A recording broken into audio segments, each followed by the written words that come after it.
when workers are forced to be in a smoke-filled plant and forced to produce, when the international reps sit in an HVAC climate-controlled house solidarity, misnamed solidarity house, off the floor, while the workers suffer in conditions that they have no reason to be suffering for.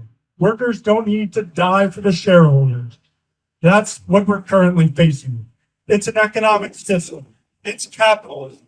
And it's the capitalist class, the shareholders, that are the ones exploiting the workers. I'm not here to work with any capitalists. I'm not here to represent their interests. I'm here only to represent the interests of the working class. I want workers to be directly in control of the struggles on the floor.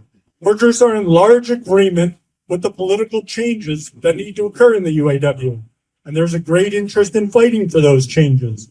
And it's shown in the high strike authorization vote counts of high 90% at many of the big three, Allison Transmission, General Dynamics, and my own plant, Mack Trucks, in 2023, that workers want to fight.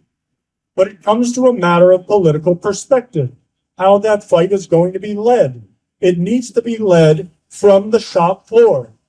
Many workers here also are disgusted with the lack of communication between the floor and the International Executive Board. And it needs to be questioned about whether the International Executive Board needs to remain or does not. I would argue that it does not. It is not serving the workers' best interests. And the only way it's going to be abolished is if workers take the power necessary on the shop floor. Lastly, I'll say that the only way we're going to achieve wins in the future is if we struggle internationally.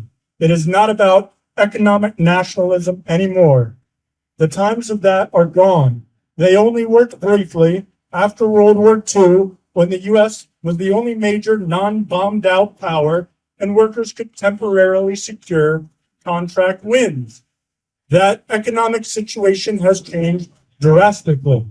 The entire world is now united in production, and that was demonstrated strongest with the COVID shutdown and the parts shortages, that we're facing right now, where one part in Taiwan cannot be in stock, and it affects work at Stellantis in the U.S. Workers are an international class. You can't have any conflicts between workers anywhere.